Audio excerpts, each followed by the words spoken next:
আমরা যে মাইয়েতের আজকে জানাজায় উপস্থিত হয়েছি, আমি সকালবেলা মৃত্যুর 20 মিনিট পরেই পৌঁছার পর যে তথ্য শুনলাম এবং বিকেলে একই তথ্য শুনলাম। কয়েকদিন আগে আমরা কয়েকজন দেখার জন্য তাকে এসেছিলাম, রাত্রিবেলা দেখে গেছি। তার জ্ঞান সব কিছু ঠিক ছিল, সব ঠিক ছিল, কিন্তু উনি আমাদের সাথে মুসাফা করলেন, কথা বললেন, কথা বলতে বলতে যেভাবে উনি কথা বলেন, কিন্তু আজ থেকে 3 দিন আগে তিনি বারবার বললেন, আমার এগুলো খুলে দাও, আমার এগুলো খুলে দাও, কেনুলা টেনুলা স্যালাইন দেওয়ার জন্য খুলে দাও, আমার শুক্রবার তো ইন্তেকাল করবো। সুবহানাল্লাহ, সুবহানাল্লাহ। কি পরিমাণ নেককার হলে পরে এই তথ্য সে নিজেই দিতে পারে। সুবহানাল্লাহ। ঠিক জুমার দিন সালাতুল আসর দোয়া কবুলের সময় আমরা আল্লাহর কাছে দোয়া করি, আল্লাহ তুমি তাকে মাফ করে দাও। সুবহানাল্লাহ, আল্লাহুম্মা আমিন।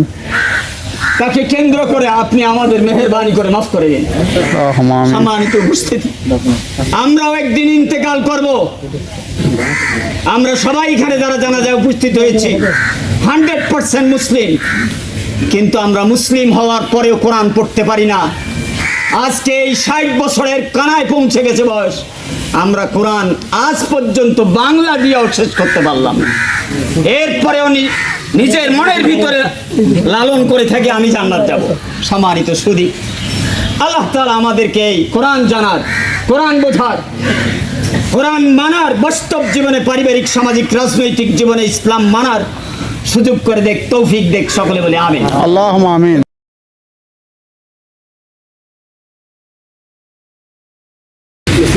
আসসালামু আলাইকুম। কোনো উঠাবসা করতে গিয়ে যদি অন্তরে ব্যথা দিয়ে থাকে, আপনারা আল্লাহ মাফ করে দেবেন।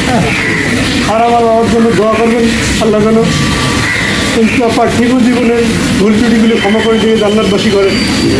আর আমাদেরকেও আপনারা দোয়া করবেন, আমরা যেন দিনের পথে থাকি।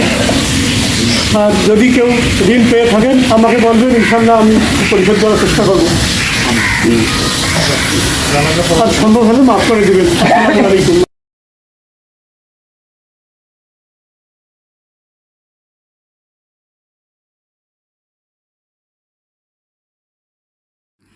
আসসালামু আলাইকুম। 19 জুলাই 2024 খ্রিস্টাব্দ রোজ শুক্রবার রংপুর জেলার গঙ্গাছড়া উপজেলার বড়বিল মন্থানা হাট সংলগ্ন মাস্টারপাড়া গ্রামের বাসিন্দা মোহাম্মদ মুকাদ্দেস হোসেনের বাবা মোহাম্মদ শহীদ আলী ইন্তেকাল করেন। ইন্না লিল্লাহি ওয়া ইন্না ইলাইহি রাজিউন। জানাজা শেষে বড়বিল শালমারা কবরস্থানে মরহুমকে দাফন করা হয়। আলহামদুলিল্লাহ। আপনারা দয়া করে মরহুমের জন্য দোয়া রাখবেন। ইয়া রহমান রহিম, আপনি দয়া করে মরহুমকে ক্ষমা করুন, মরহুমকে জান্নাতের সর্বোচ্চ মুকাম জান্নাতুল ফেরদৌসের মেহমান হিসাবে গ্রহণ করুন। আল্লাহুম্মা আমিন।